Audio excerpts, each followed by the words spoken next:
Nagbigla ang night stroll ang ulupong. Kasama ang kaibigang oso para bumili ng pagkain dahil may pagkapatay gutom ito kahit 10 oras na ng gabi.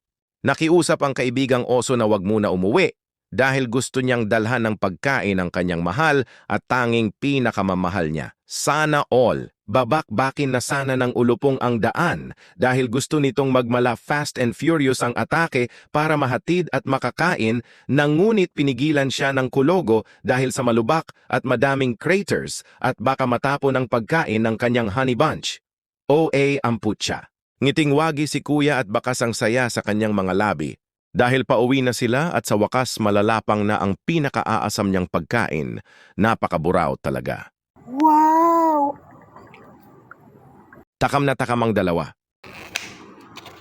Wow!